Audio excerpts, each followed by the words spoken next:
How are we doing, space engineers? My name is Criticism. I'm here to teach you guys about QuantumHangar. I run the Shrimp Gang community PvE server on Space Engineers, and I've had a lot of questions about it, so I figured I'd just make a generalized video for the Space Engineers community as a whole. Explain how the plugin works, the commands, some nuances, and some server-specific settings that you'll want to know or ask about, so you can get the best out of this phenomenal plugin. Okay, so also I want to give a quick shout out to Casimir for making this plugin. This guy is phenomenal. It's my favorite plugin by far out of all of them in Space Engineers. So let's get to it. So first off, I'm going to explain some of our commands so you know how to just the general functionality of the plugin.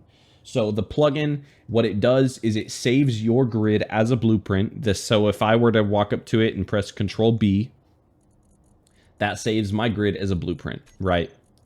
So whenever you save a grid in QuantumHangar, it saves it as a blueprint, but it saves it to the server instead of to your client so that you can recall that grid anytime that you'd like.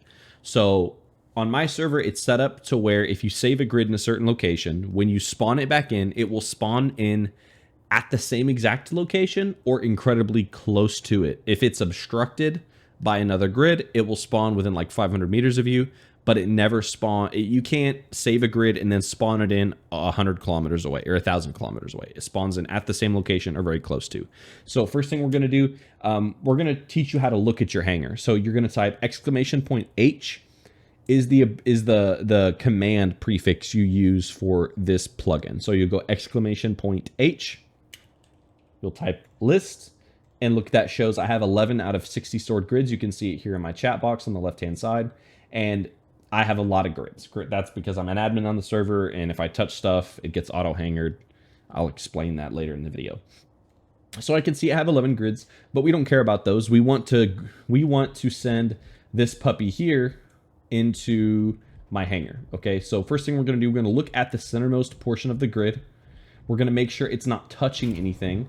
Depending on the server configurations, if it is attached to another grid, if you say I had the ship connected up to my connector I have over here, it would actually hangar my base. Oh, that was fucking terrible. Set that up for the video.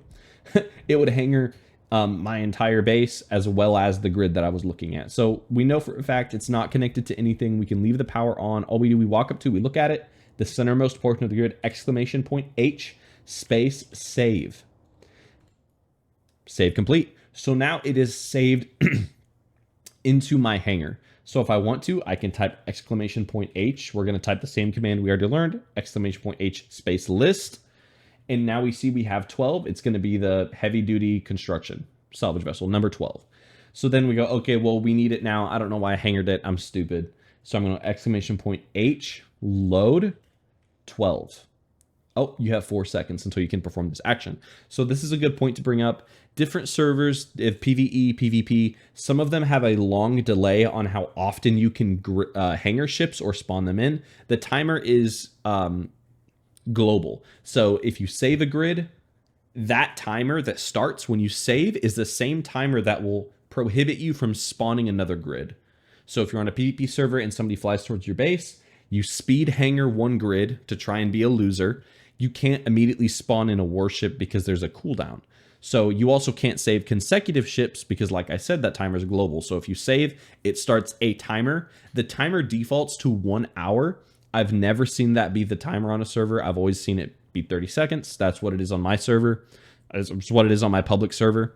It's 30 seconds. So you see we can't do it. So we're going to go ahead and try it again. We're going to load 12 because we know that's the one on the list. And it flags an error because my grid is inside the bounding box of my space station. So they don't have to be actually obstructing the grid or touching the grid or in the way of an existing grid. It just has to be within the bounding box. And since my space station is quite large, it is inside the bounding box, which is a problem for us, right? So we can't spawn our grid in now. What do? We just type the command again. I waited too long. We typed the command twice, once, and then again right after that. And like I mentioned, it didn't spawn it on my base because, you know, they were obstructing each other. You can admin or server owners can disable that in the configuration settings. I chose not to because it can cause problems. I'd rather just not risk something getting spawned inside of somebody's base or inside of another grid and causing claying and destroying stuff. So this is the route I chose to take with my server. So if you fly over here, we can see this server is in the exact same state that we hangared it. Very simple, not complicated at all. It's pretty easy. Nothing too complicated about this plugin. So one other thing I want to discuss before I end the video, there is auto hanger as a feature in this plugin, as well as some other things. This plugin does come with a market, so you can build ships and then sell them. That's a mod with the plugin. It's complicated, not going to go into the details, but this one, we have auto hanger on this server. So if you're playing on my server, you need to understand if you do not log in for 24 hours, as of right now, I'm going to change that to 5 days.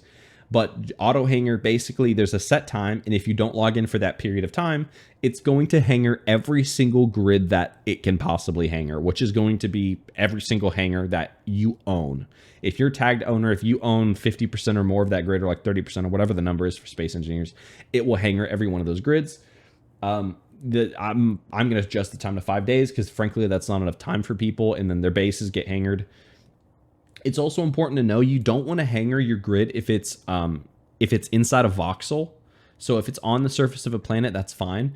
But if you have an underground base, you may want to discuss with your server admins and clarify what the settings are, because you don't want to hanger your base that's in the voxel to protect it from NPCs or players or whatever it is, and then come back to find that the voxel has reset and your entire base is inside the voxel. Granted, all you do, you mine out the voxel, but that's kind of a pain in the dick, especially if you have a big base. So that's something you want to clarify with your server admins. Again, my name is Critic. I run the Shrimp Gang community modded server.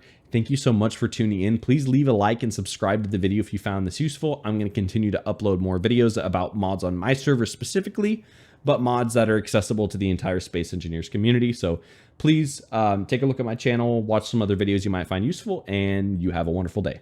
Thank you.